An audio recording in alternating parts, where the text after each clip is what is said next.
Hi friends, welcome back to my channel. ಇವತ್ತಿಗೆ ಮತ್ತೆ ವರಮಹಾಲಕ್ಷ್ಮಿಗೆ ಕಳಶ ಇಡಬೇಕಾದ್ರೆ ಕಾಯಿಗೆ ಹೇಗೆ ರೆಡಿ ಮಾಡೋದಂತ ತೋರಿಸ್ತಿದ್ದೀನಿ. ನೋಡ್ತಿದ್ದೀರಲ್ವ, ಮೊದಲಿಗೆ ಇಲ್ಲಿ ಅರಿಶಿನ ಮತ್ತು ಸ್ವಲ್ಪ ನೀರು ಹಾಕ್ಕೊಂಡು ಮಿಕ್ಸ್ ಮಾಡ್ಕೊಳ್ಳೋಣ. ಮತ್ತು ಒಂದು ಕೊಬ್ಬರಿಕಾಯಿಗೆ ಕ್ಲೀನಾಗಿ ಈ ಥರ ಸಿಪ್ಪೆ ತೆಕ್ಕೊಂಡು ಕ್ಲೀನ್ ಮಾಡ್ಕೋಬೇಕು. ಮತ್ತು ಅದಕ್ಕೆ ಈ ಥರ ಕ್ಲೀನಾಗಿ ಅರಿಶಿನ ಹಚ್ಕೋಬೇಕು. ಈ ಥರ ಅರಿಶಿನ ಹಚ್ಕೊಂಡು ಮತ್ತು ಅದ್ರ ಮೇಲೆ ಸ್ವಲ್ಪ ತಿಕ್ಕಾಗಿ ಅರಿಶಿನ ಹಚ್ಚಿ, ಮತ್ತು ಈಗ ಕುಂಕುಮ ಎಲ್ಲ ಹೆಂಗೆ ಹಚ್ಚಿ ರೆಡಿ ಮಾಡೋದಂತೆಲ್ಲ ತೋರಿಸ್ತೀನಿ. ಕಳಶ ಇಡಬೇಕಾಗಿದ್ದರೆ ಈ ಥರ ಮಾಡ್ಕೋಬೋದು. ಇಲ್ಲ ಕಳಶಕ್ಕೆ ನಾವು ಡೈರೆಕ್ಟ್ ಮಕವಾಡ ಇಡ್ತೀವಿ ಅಂದರೆ ಅದಕ್ಕೇನು ಅವಶ್ಯಕತೆ ಇರೋದಿಲ್ಲ. ನೋಡ್ತಿದ್ದೀರಲ್ವ, ಸ್ವಲ್ಪ ಇದು ಕಾಯಿಗೆ ಬಳ್ದಿರೋದಷ್ಟೇ. ಇನ್ನು ಸ್ವಲ್ಪ ಅರಿಶಿನ ಹಾಕಿ ಈಗ ಒಂಚೂರು ಗಟ್ಟಿಯಾಗಿ ಮಿಕ್ಸ್ ಮಾಡ್ಕೊಳ್ಳೋಣ. ನೋಡಿಕೊಂಡು ಮಿಕ್ಸ್ ಮಾಡ್ಕೊಬೇಕು. ಮತ್ತು ತುಂಬ ನೀರು ಹಾಕ್ಬಿಟ್ರೆ ತುಂಬ ಅದು ಹಿಡಿಯೋದಿಲ್ಲ ಕಾಯಿಗೆ. ಹಾಗಾಗಿ ತುಂಬ ಗಟ್ಟಿ ಬೇಡ, ತುಂಬ ನೀರಾಗೂ ಬೇಡ. ಸ್ವಲ್ಪ ನೋಡ್ಕೊಂಡ್ರೆ ಫಸ್ಟ್ ಟೈಮ್ ಚಾನಲ್ ಸರಿ ಸಬ್ಸ್ಕ್ರೈಬ್ ಮಾಡ್ಕೊಳ್ಳಿ. ಪಕ್ಕದಲ್ಲಿರೋಂತಹ ಬೆಲ್ ಐಕನ್ನ ಟಚ್ ಮಾಡಿ. ಹಾಗೆ ನಿಮಗೆ ಈ ವಿಡಿಯೋ ಇಷ್ಟ ಆದರೆ ನಿಮ್ಮ ಫ್ರೆಂಡ್ಸ್ಗೂ ರಿಲೇಟಿವ್ಸ್ಗೂ ಶೇರ್ ಮಾಡಿ. ನೋಡ್ತಿದ್ದೀರಲ್ಲೋ, ಈ ಥರ ಗಟ್ಟಿಯಾಗಿ ಕಲಿಸ್ಕೊಂಡು ಕಾಯಿಗೆಲ್ಲ ಹಚ್ಕೊಂಡಿದ್ದೀವಿ. ಸ್ವಲ್ಪ ತಿಕ್ಕಾಗಿ ಒಂದು ಅರ್ಧ ಇಂಚು ಅಷ್ಟು ದಪ್ಪದಲ್ಲಿ ಹಚ್ಕೊಂಡಿದ್ದೀವಿ. ಮತ್ತು ಈ ಥರ ಒಂದು ಪೆನ್ನಿಗೆ ನಾವು ಮೊದಲೇ ಈ ಥರ ಬರ್ಕೋಬೇಕು. ಪೆನ್ನಲ್ಲಿ ಈ ಥರ ಬರ್ಕೊಂಡು ಇದನ್ನು ಮತ್ತೆ ಬಡ್ದಿರೋದನ್ನು ಅದೇ ಥರ ಕಟ್ ಮಾಡಿದ್ಮೇಲೆ ಮತ್ತೆ ಓಪನ್ ಮಾಡಿದ್ರೆ ಅದೇ ಥರ ಡಿಸೈನ್ ಅನ್ನೋದು ತುಂಬ ಚೆನ್ನಾಗಿ ಕಾಣುತ್ತೆ. ನಾವು ಡೈರೆಕ್ಟ್ ಹಾಗೆ ಇಟ್ಟರೆ ಅದು ಸ್ವಲ್ಪ ಹಂಗೋ ಹಿಂಗೋ ಕ್ಲೀನಾಗಿ ಕಾಣೋದಿಲ್ಲಲ್ಲ. ಹಾಗಾಗಿ ಈ ಥರ ಪೇಪರ್ ಯೂಸ್ ಮಾಡಿ ಮಾಡೋದ್ರಿಂದ ಕಲಶದ್ದು ಕುಂಕುಮ ಅನ್ನೋದು ತುಂಬ ಚೆನ್ನಾಗಿ ಕಾಣುತ್ತೆ.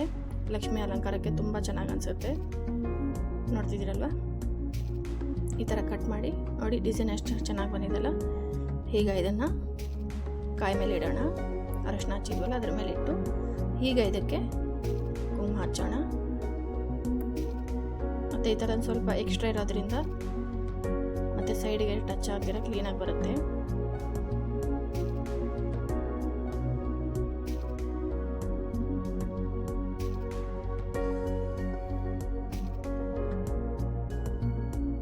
ನೋಡ್ತಿದ್ದೀರಲ್ಲ, ಈ ಥರ ಹಚ್ಕೋಬೇಕು.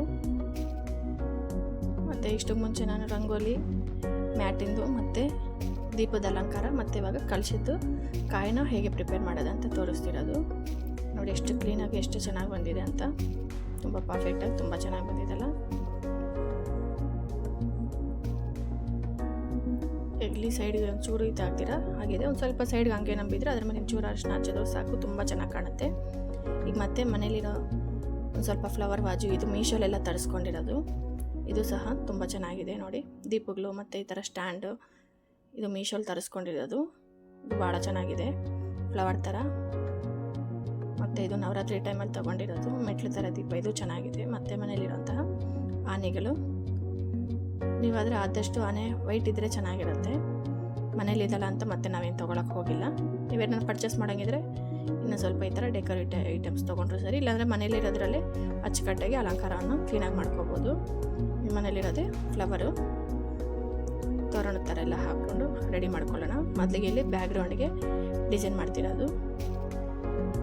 ಒಂದು ದೊಡ್ಡ ಶಾಲುನೋ ಇಲ್ಲಾಂದರೆ ಈ ಥರ ಸೀರೆನೋ ಬ್ಯಾಕ್ಗ್ರೌಂಡ್ಗೆ ಫಿಕ್ಸ್ ಮಾಡ್ಕೋಬೇಕು. ಮತ್ತು ಇದೇ ಥರ